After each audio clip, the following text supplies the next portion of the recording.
골로새서 강의 세 번째 시간입니다. 골로새서 1장 7절에서 12절까지입니다. 같이 읽겠습니다. 이와 같이 우리와 함께 종된 사랑하는 에바브라에게 너희가 배웠나니 그는 너희를 위한 그리스도의 신실한 일꾼이요 성령 안에서 너희 사랑을 우리에게 알린 자니라.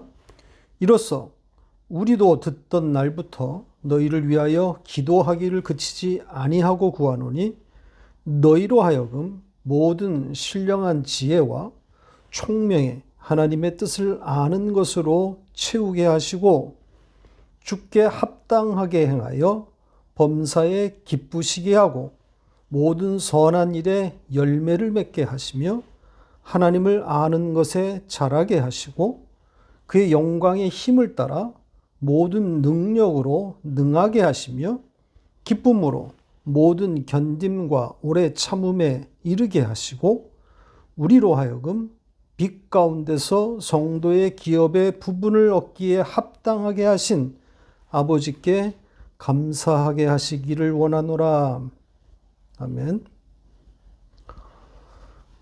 골로새서의 중요 인물 중에 한 사람인 에바브라에 대한 이야기로 오늘 설교를 시작합니다. 에바브라에 대한 정보는 매우 제한적입니다. 성경에 딱 3번 그의 이름이 등장하는데 여기 골로새서에 2번 그리고 빌레몬서에 1번 나옵니다. 이 3개의 기록에서 골로새 교회와 에바브라와의 관계를 추적해 볼 수 있는데 우선 이 세 구절에서 그 관계성을 엿볼 수 있는 내용이 다음과 같습니다. 보시는 것처럼 오늘 본문 7절에서는 골로새 교회가 그에게서 배웠다 이렇게 되어 있고요. 또 골로새 교회의 사랑을 바울에게 알린 사람이고요. 또 4장 12절에서는 에바브라가 골로새 교회에서 왔다 이렇게 되어 있습니다. 그리고 마지막 그 빌레몬서 23절에는 바울과 함께 옥에 갇혔다 이렇게 기록되어 있습니다.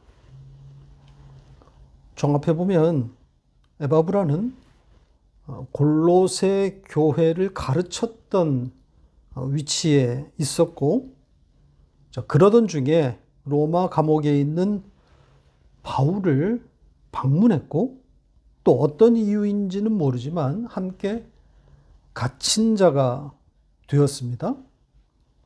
여기에 갇힘이 문자적인 옥중 생활이었는지 아니면 비유, 상징적인 갇힘인지 확정할 방법은 없습니다.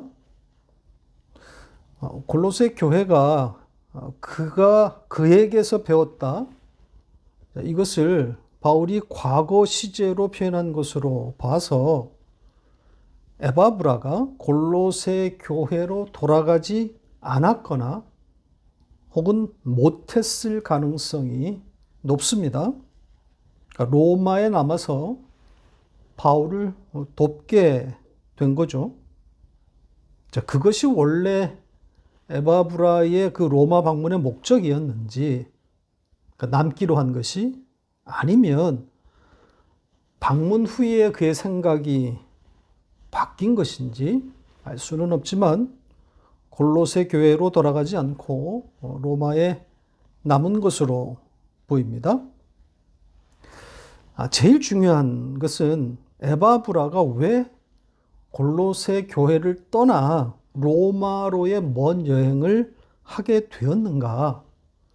그의 그 로마 방문의 목적인데 그것을 찾아내야 하는데 제한적인 정보를 가지고 그의 방문 목적을 추적하기란 거의 불가능합니다.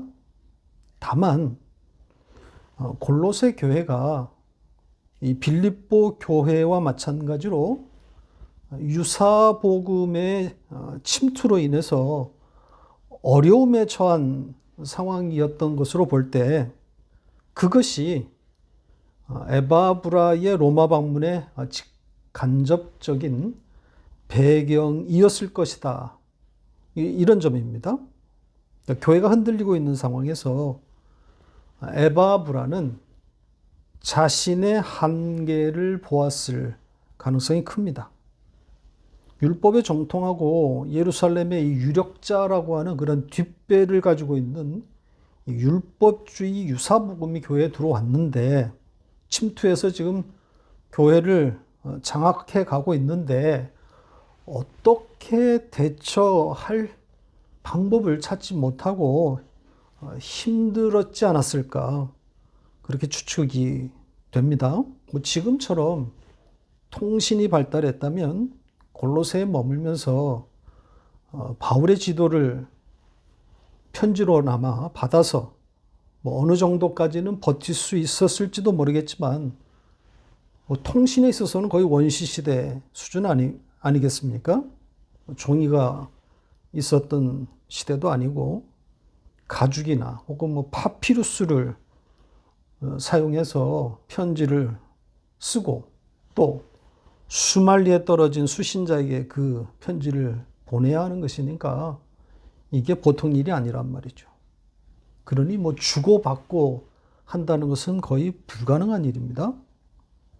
자, 이런 상황에서 골로새의 이 에바브라는 더 이상 버티지 못하고 골로새 교회를 떠나 로마로 가기로 결심한 것이 아닐까. 혹은 바울의 지도를 받고 다시 돌아올 생각으로 골로새를 떠났을 가능성이 있습니다.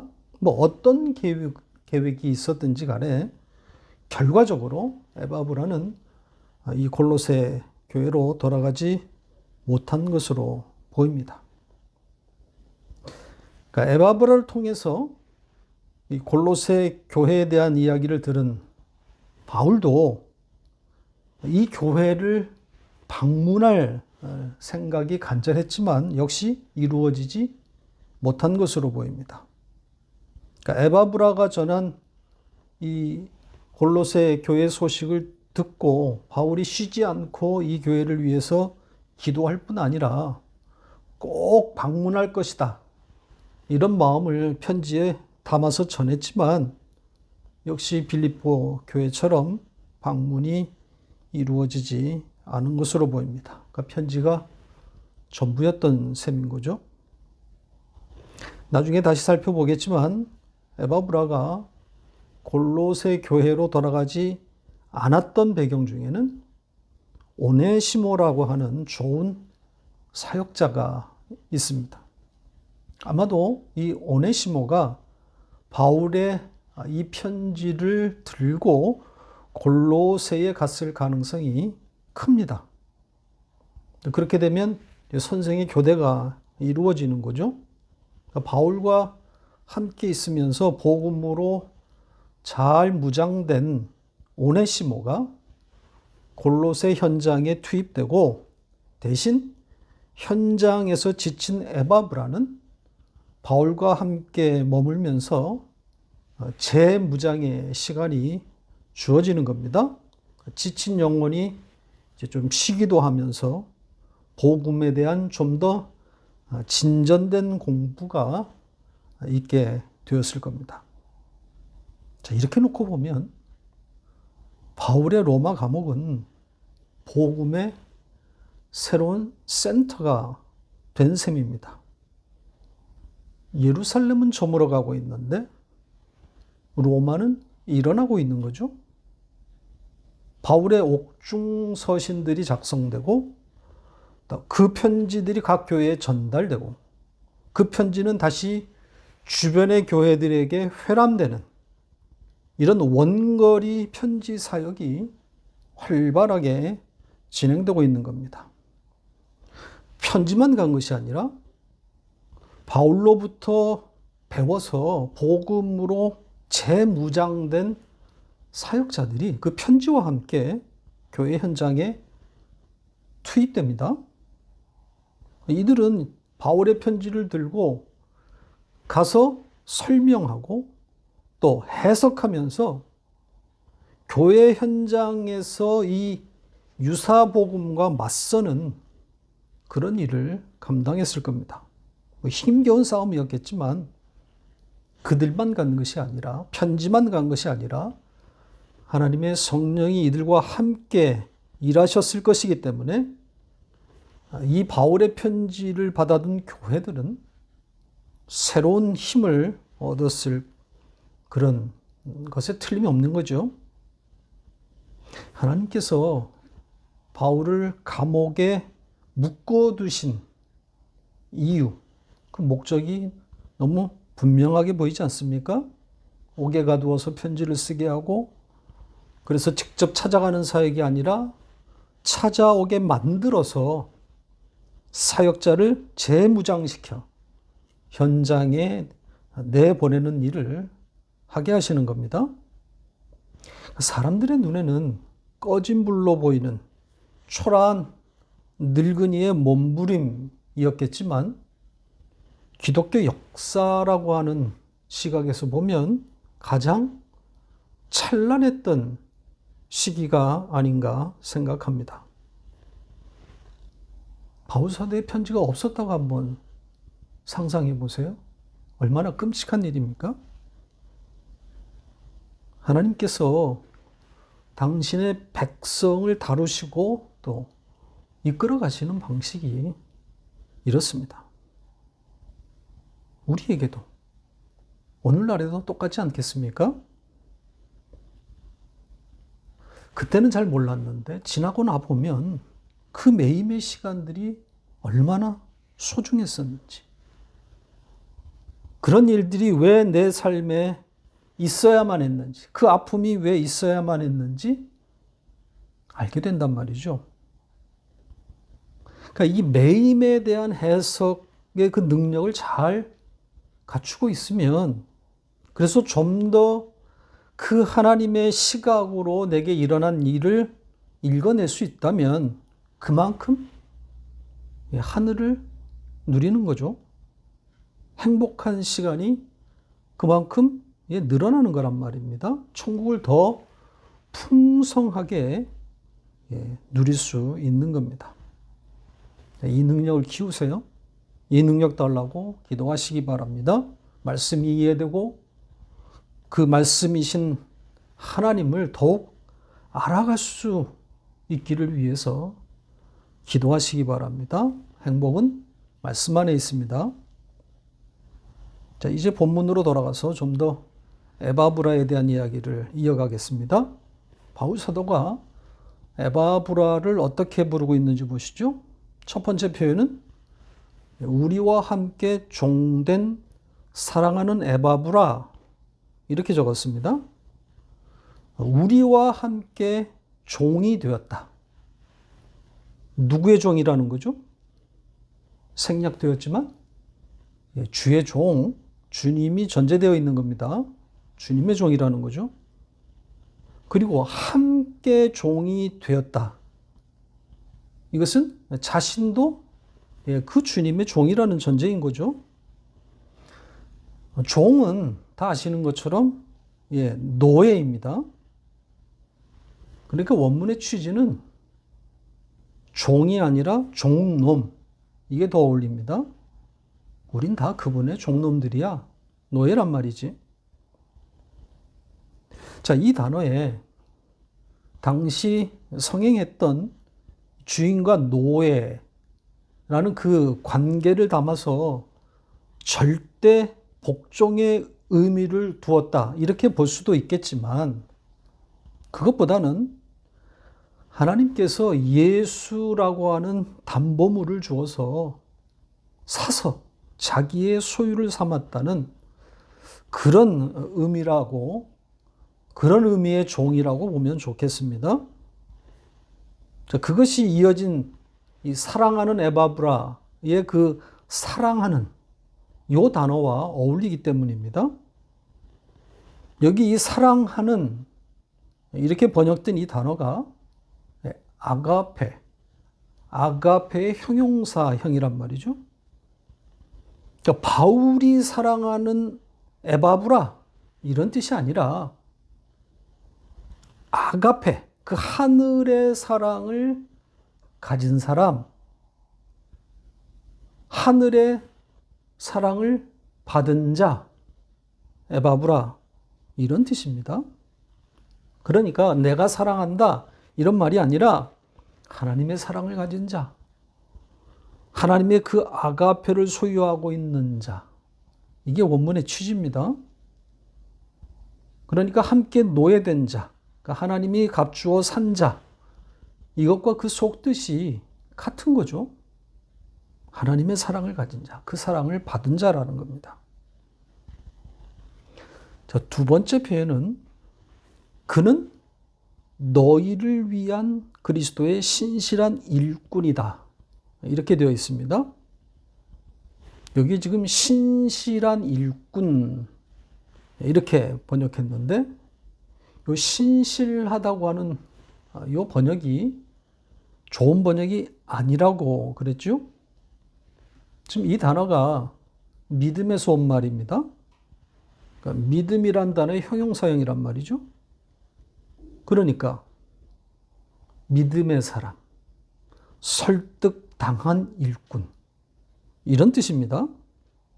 그러니까 믿을만하다, 착하다, 진실하다 이런 뜻이 아니라 그는 성령에 의해서 설득당한 자다, 믿음에 이르게 된 자다 이런 의미입니다. 그러니까 하나님과의 관계를 담고 있는 단어란 말이죠. 사람들과의 관계를 말하는 단어가 아닙니다. 우리가 종종 교회 다니는 사람은 믿는 자는 신실해야 돼, 진실해야 한다고 이런 말을 하곤 합니다. 도덕적인 의미가 되어버리는 거죠. 그렇게 되면 오늘날의 기독교는 스스로 만든 이 도덕이라고 하는 덫에 걸려서 허우적대고 있습니다. 세상을 구원하기 위해서는 우리는 착하고 진실해야 하고 그래서 세상의 모범이 되어야 한다고 가르칩니다. 이건 세상의 빛과 소금, 이웃사랑 이 뜻을 오해한 결과입니다. 세상의 빛과 소금으로서 세상을 사랑하면 세상이 복음을 받아들일 것이라고 오해하고 있는 거죠. 이런 가르침 속에서 되지도 않는 이웃사랑에 목매고 있는 겁니다. 억지 사랑을 베풀고 있는 거죠. 그들의 마음을 얻기 위한 목적으로 포장된 사랑을 하고 있는 겁니다. 착한 흉내를 내고 있단 말이죠. 전도의 기술입니다. 택시에서 내릴 때 잔돈 받지 마라. 시장에서 물건 깎지 마라. 인사는 몇 도 각도로 해라. 친절해라. 사람의 마음을 얻는 기술을 가르치고 있습니다. 그렇게 마음을 녹여서 교회로 끌어들이라는 거죠. 그렇게 교회에다 데려다 놓기만 하면 된다는 겁니다. 그 다음 뭡니까? 말로는 하나님이 하실 것이다 이렇게 말하지만 내막으로는 잘 짜여진 각본과 그에 따른 연출이 있는 거죠. 그들의 마음을 사로잡기 위한 치밀한 기술이 들어가는 겁니다. 가장 흔한 방법이 인기 스타들을 불러서 그들의 간증을 듣게 하는 겁니다. 효과가 검증된 전통적인 기술이죠. 복음이 무엇인지 모르니까 언약과 창세전 선택 이런 것들을 이해하지 못하니까 프로그램과 전도 전략, 전도 기술 이런 것들에 매진하고 있는 겁니다. 심지어 콘서트의 황제라고 하는 가수 싸이를 교회가 연구한다고 하지 않습니까? 관중을 흥분의 도가니로 몰아가는 그 기법을 배워보겠다는 겁니다. 그걸 적용해 보겠다는 거죠. 복음을 전하기 위해서. 이 얼마나 비루하고 천박한 일입니까? 전형적인 인본주의적 발상입니다. 믿게 된 후에, 그러니까 설득당한 후에, 성령에 의해서 설득당한 후에 착하고 진실하게 살려는 노력이 나쁜 것은 아니지만 그것과 신앙생활은 연결점이 없습니다. 성경의 관심사가 아니란 말이죠. 하나님 없이도 얼마든지 착하고 진실한 사람들 많아요. 이 착하고 진실한 것은 믿음과 연결되어 있는 것이 아니라 타고난 성격과 자라온 환경이 더 영향을 크게 미치는 겁니다. 성경의 관심사가 아닌 것을 가지고 믿음과 연결하려는 이 오래된 습관 깨트려야 합니다.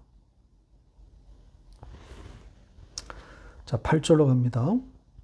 앞절에 의해서 에바브라에 대한 계속되는 내용입니다. 어떻게 되어 있습니까?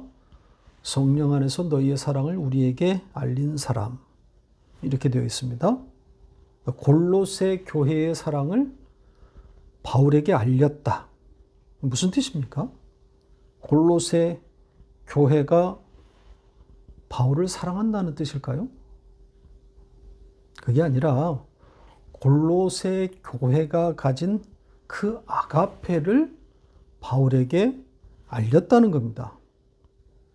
그러니까 골로새에 복음을 알게 된 자들이 있다. 그런 사람들이 있다. 이걸 전했다는 거죠. 그래서 성령 안에서 이 표현이 함께 등장한 겁니다. 성령 안에 있는 골로새 교회의 아가페, 이렇게 되는 겁니다. 자, 이 정도 에바브라에 대한 이야기를 하고 이제 골로새 교회를 향한 바울의 기도로 넘어가겠습니다. 9절로 갑니다. 자, 9절부터 12절까지를 살펴볼 건데요. 내용은 지금 말씀드린 대로 사도 바울의 골로새 교회를 향한 기도입니다. 문장 구조가 아주 좀 복잡하게 되어 있는 어려운 문장입니다. 바울이 이 교회를 위해서 기도하게 된 동기, 그 기도의 내용, 그리고 그 기도에 따라 나타나게 될 일, 이런 순서대로 기록되어 있습니다. 차례대로 살펴보겠습니다. 우선 바울이 이 골로새 교회를 위해서 기도하게 된 동기, 그 계기에 대해서 알아보겠습니다. 핵심 단어는 9절의 첫 단어입니다. 우리 성경이 이로써 이렇게 번역했는데 애매한 번역입니다. 원문은 이것으로 인해, 이것으로 말미암아, 이겁니다. 그러니까 이것 때문에, 이것으로 말미암아 나는 골로새 교회의 소식을 들은 그날부터 이들을 위해서 기도하는 것을 쉬지 않았다. 이렇게 되어 있습니다. 자, 그렇다면 이것, 기도의 동기가 되었던 이것, 이게 무엇일까요? 바울로 하여금 이 교회를 위해서 쉬지 않고 기도하게 만든 이것, 무엇일까요? 이 지시대명사 이것은 바로 앞문장의 마지막 단어인 성령을 지칭한 것으로 보입니다. 그러니까 성령에 따라서 기도했다는 취지입니다. 이 해석을 지지하는 증거가 문장 안에 있습니다. 바울 사도가 골로새 교회를 위해 기도하는 것을 쉬지 않았다. 이렇게 표현했는데 여기에 사용된 동사들이 모조리 수동태입니다. 자, 원문에는 동사 3개가 등장했는데 우리 성경은 2개로 줄여서 번역했습니다. 기도하다. 우리 성경이 기도하다로 번역된 그 단어는 원문에는 2단어, 2동사를 썼습니다. 프로슈코마이와 아이테오. 이전에 설명드렸던 단어들이죠. 특히 이 아이테오, 이거는 채권자가 채무자에게 청구한다. 이런 뜻이라고 그랬습니다. 그러니까 받을 권리가 보장되어 있다는 거죠. 자, 이 2 단어에 대한 이야기는 오늘 하지 않겠습니다. 자세한 내용은 빌립보서 강의 5번, 5번째 설교를 참고하시기를 바랍니다. 아무튼 기도하다, 이 2 동사와 중단하다, 그치다, 이 동사 모두 수동태이기 때문에 동작의 주체가 바울이 아니라는 겁니다. 그러면 동작의 주체, 그 외부의 힘이 뭐겠어요? 당연히 성령 하나님인 거겠죠? 그러니까 성령께서 기도할 마음을 주신 것이고 그 기도가 중단되지 않도록 지속적으로 개입하고 있다는 거죠. 그래서 이것으로 말미암아 여기에 이것은 이분 성령 하나님이라고 보는 것이 적절합니다. 자, 그럼 바울이 골로새 교회를 위해서 기도한 내용으로 넘어가겠습니다. 자, 우리 성경에 의하면 6가지를 구한 것으로 되어 있습니다. 보시는 것처럼 바울이 6가지를 구한 것으로 그렇게 되어 있습니다. 그런데 이 번역은 원문을 제대로 반영하지 못한 번역입니다. 문장 구조를 잘못 이해하고 있습니다. 6가지를 구한 것이 아니라 딱 한 가지를 구했고 나머지는 그 기도에 종속된 내용들입니다. 문장 구조가 그렇단 말이죠. 분사 구문들입니다. 설명하기 좀 복잡하고 또 좀 그래서 장황해질 것 같아서 결론만 말씀드리는 겁니다. 기도는 딱 한 가지. 나머지는 그 기도에 종속된 내용이다. 이렇게 정리하면 좋겠습니다. 킹 제임스 번역을 참고하시기 바랍니다. 자, 그럼 바울의 이 골로새 교회를 향해 하나님께 구한 그 딱 한 가지, 그 기도의 내용이 뭘까요? 하나님의 뜻, 하나님의 의지를 아는 것, 이것이 그들에게 넘치기를 구하고 있습니다. 그 지식이 넘치기를 원한다. 그걸 구한다. 이렇게 되어 있단 말이죠. 자, 여기에 아는 것, 아는 것이라고 번역된 단어가 범상한 단어가 아닙니다. 보세요. 이런 단어입니다. 이 그노시스라고만 해도 깊은 지식이라는 뜻인데 거기에다가 에피라고 하는 전치사를 붙였단 말이죠.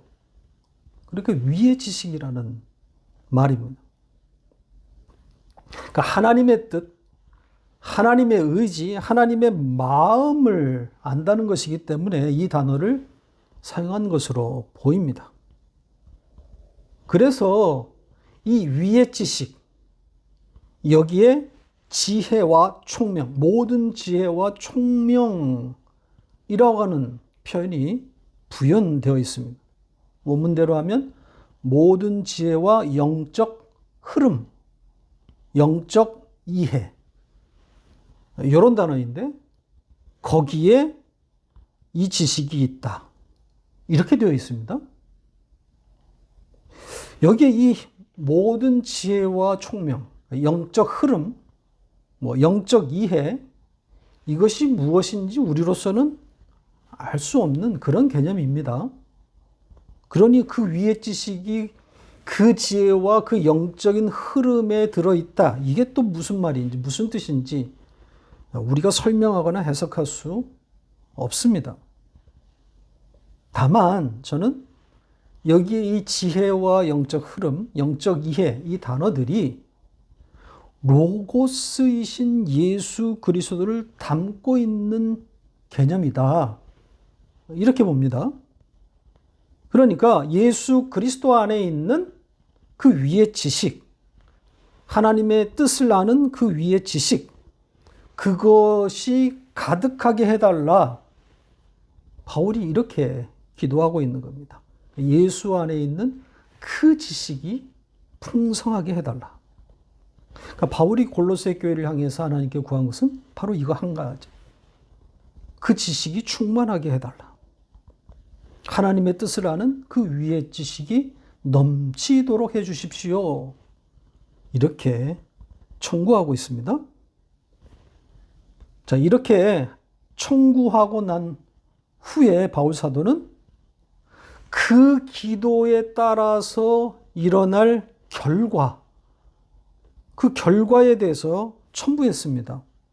그러니까 하나님을 아는 그 위의 지식이 풍성하게 되면 어떻게 될 것인가, 어떤 일이 일어날 것인가, 이걸 말하고 있단 말이죠.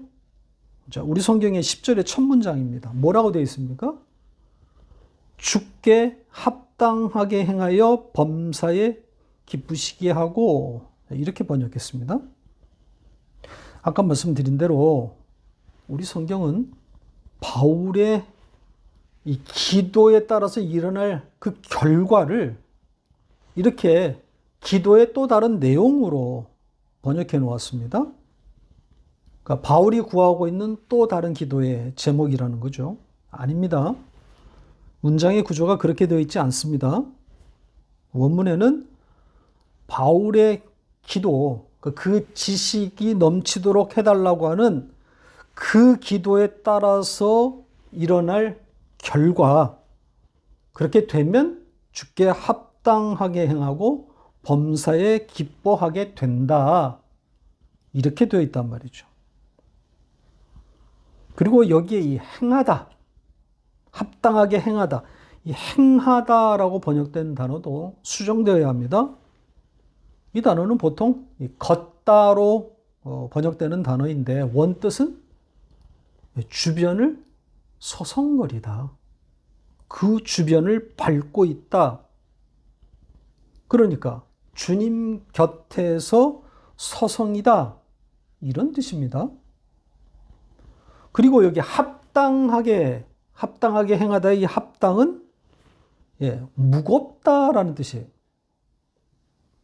따라서 주님 곁에 무겁게 붙어 있다. 주님께 쫙 달라붙어 있다. 이런 의미란 말이죠. 그러니까 하나님을 아는 지식이 넘치게 되면, 풍성하게 되면 주님 곁에 쫙 달라붙어 있게 된다. 이런 취지란 말입니다. 자, 이 정도 하고 이제 남은 숙제는 아까 소개해드린 그 분사 구문들입니다. 그러니까 이 분사 구문들이 바울의 기도와 어떻게 연결되어 있는가 하는 부분입니다. 자그마치 이 12절까지 분사 구문이 4개나 붙어 있습니다. 보시는 것처럼 10절에 열매 맺다. 그리고 잘하다. 11절에 능하게 하다. 12절에 감사하다. 이거 다 분사 구문들입니다. 자, 분사 구문은 문맥에 따라서 그 뜻을 결정해야 한다고 그랬습니다. 문맥에 따라서 시간, 이유, 결과, 조건, 양보, 혹은 동시 동작, 연속 동작, 다양하게 해석합니다. 자, 그렇다면 제가 지금 열거해드린 이 동사들이 바울의 기도와 어떻게 연결되어 있는 걸까요? 제가 보기에는 바울의 기도, 그러니까 그 지식이 풍성하게 해달라 하는 그 기도에 따른 결과, 그것과 연결되어 있는 것이 아닐까 생각합니다. 그 결과가 뭐라고 그랬죠? 합당하게 행한다. 주께 딱 달라붙어 있다. 이것과 연결된 것으로 보입니다. 그러니까 여기에 이 네 가지의 분사 구문은 그 일, 기도로 말미암아 일어나게 될 주님께 강력하게 붙어 있는 그 상태에 대한 구체적인 그런 언급이다. 구체적인 내용들이다. 이렇게 보는 것이 자연스럽습니다. 그러니까 하나님을 아는 지식이 충만하게 되면 그 결과로 주님에게 찰싹 붙어 있는 그런 상태가 되는 것인데, 그 달라붙어 있는 상태를 바울은 네 가지로 다시 설명하고 있다. 보충하고 있다. 이렇게 보시면 될 겁니다. 이렇게 정리하고 그 네 가지 분사 구문의 내용을 간단하게 요약해 드리겠습니다. 첫째는 모든 선한 일 안에서 열매를 맺는다. 이렇게 되어 있습니다. 당연하죠. 하나님을 알게 되면 일어날 일이란 말입니다. 열매를 맺는다. 여기 이 모든 선한 일, 이것은 하나님이 아들 예수를 통해서 이루신 일을 말하는 겁니다. 하나님의 선하신 행위인 거죠.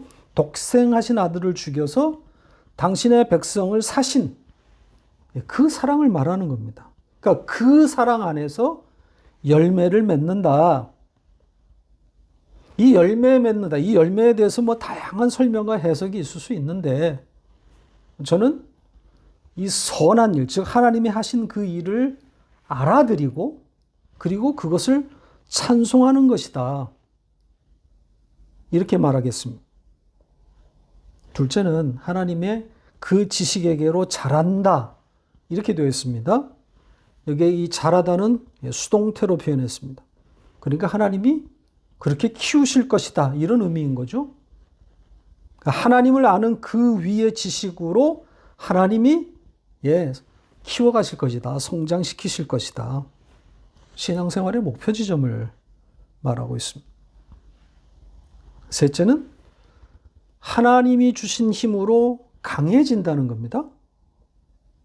그 힘에 대해서는 그분의 영광스러운 힘에서 나오는 것이라고 했고, 이어서 그 강함은, 그 강함이 작동하는 방식은 견딤이고 오래 참음이고 기쁨이다. 이렇게 적었습니다. 마지막은 감사함이라고 그랬습니다. 그러니까 기도가 응답되어서 하나님의 그 위의 지식이 풍성하게 되면, 그래서 주님께 찰싹 붙어 있게 되면 그는 그 아버지께 감사한다. 이런 내용입니다. 그리고 여기에 감사는 당연히 하나님의 은혜에 대한 감사겠죠. 유카리스테오. 지난번에 말씀드린 바로 은혜에 대한 감사입니다. 자, 이렇게 바울의 기도, 그 기도의 동기와 기도의 내용과 그리고 그 기도에 대한 결과, 나타나게 될 일들을 이렇게 정리해 보았습니다. 이 12절에 이제 남은 내용은 이 감사의 대상이 되는 하나님의 그 아버지에 대한 내용입니다. 그런데 12절에만 되어 있지 않고 계속 13절, 14절로 연결되어 있기 때문에 다음 시간에 다루도록 하겠습니다. 말씀을 맺겠습니다. 오늘 우리가 살펴본 이 바울의 골로새 교회를 향한 이 기도를 보면서 기도에 대해서 다시 한번 생각해 보게 됩니다. 우리는 무엇을 구하고 있는가? 무엇을 청구하고 있는가? 바울이 구한 그 한 가지. 하나님을 아는 그 위의 지식.